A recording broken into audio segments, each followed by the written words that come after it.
詩篇133篇第1節，看啊，弟兄和睦同居，是何等嘅善，何等嘅美。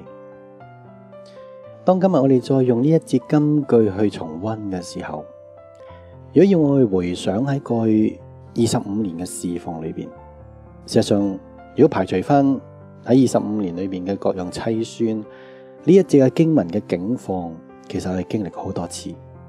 始終感謝主喺過去咁多年，係為數係非常之少嘅人去倒行逆施嘅啫。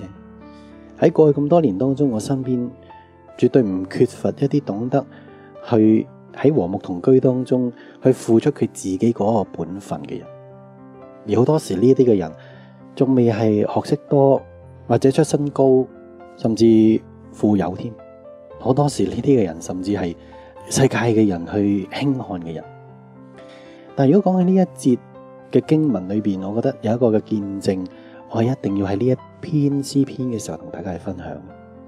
因為呢一節嘅經文裏邊嘅見證，可以話我身邊有一個好好嘅例子，我覺得值得同大家去分享。而我相信呢一點會使到你對呢一節好似不着邊際嘅經文有一個更加切實嘅榜樣。其實原來喺我過去生命當中，我身邊其中一個可以話佢以因為祝福同埋保護神嘅受膏者而俾神高升啦、祝福啦、賜恩膏俾佢嘅人呢，我相信大家都會知啦，就係權威。其實喺我嘅生命當中，如果我以呢25年嘅侍奉呢，權威係我有生之年裏邊啊，為數極少嘅人嘅其中一個。我所謂極少就係1隻手、5隻手指數得晒。佢係其中一個呢，喺過去咁多年裏邊呢，去保護我啦、饒恕我啦、支援我啦，成為我個糧水。而事實上亦喺呢25年當中，我身邊亦嘅不乏嘅人，好多時候會覺得，哇！日華你點解用權威啊？神點解會祝福權威啊？阿神點解會俾咁多能力佢啊？點解會俾咁多高升佢噶？會俾咁多恩膏佢噶？會俾咁多智慧佢嘅？呢啲人係永遠都唔會明白，因為佢哋淨係一味去睇利益，佢哋係睇成果。佢哋唔知道就話原來有陣時我哋就喺我哋嘅生命當中去辨別到神嘅受膏者，然後我哋懂得和睦同居，同佢同心，支援佢，幫助佢。上弟兄姊妹，今日你所見嘅日華，唔係當年權威所見嘅日華。嗰時我只係一個年青人，有陣時對一啲出邊牧師講嘢，我都會口震，都會漏口，都會講錯嘢。權威可以話佢喺我身邊咁多年，佢係其中一個好輕易會見到我嘅缺乏啦、短處啦、瑕疵啦、做錯嘅嘢啦。而佢亦可以話係喺神嘅恩膏未咁大大臨到我之先，去認識當日嘅日華。講真，如果以權威佢嘅背景、佢嘅學識、佢擁有嘅才能咧，喺當時好些嘅教會都會爭相用佢。但好特別嘅就係神讓佢認識我，然後之後當佢見到神喺我身上少少嘅恩膏，佢就辨別到呢個係神嘅恩手、神嘅帶領。我仲可以話到而家我哋教會2000人啦，如果對比我哋教會權威嘅學識唔算係最高或者會有啲人講，哇，我自己可能係大學畢業，或者我甚至有學位添，咁點解你用權威唔用我啊？咁樣，我相信大家都會明白呢一點嘅對比啦，係咪？但係其中一樣嘅就係有啲人冇錯係對比權威嘅學識，但係有啲人或者用自己嘅精明去對比權威。有啲人或者用自己嘅年歲精力去對比權威，有啲人又或者用自己嘅出身背景去對比權威，佢哋或者會覺得自己某一啲嘢係超越權威添。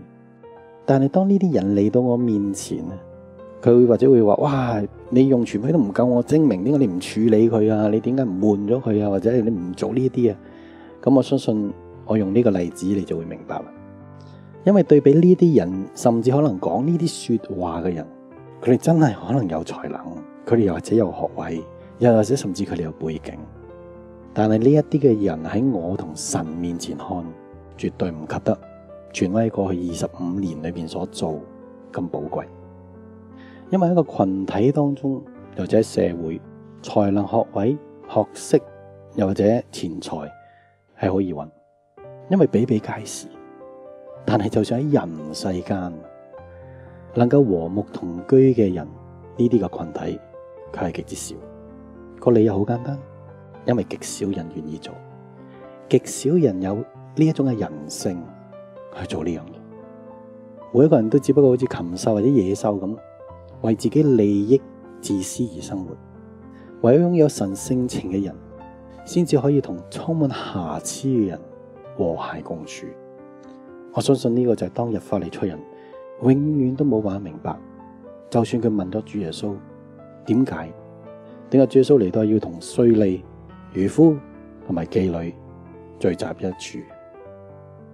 詩篇133篇第1節，看哪，弟兄和睦同居，是何等嘅善，何等嘅美。隨着神指引，願與神一生靠近，盼這心志終不變更，順服神方向導引，無懼多苦困，衝開隔阻，隨着神指引，全別離黑暗，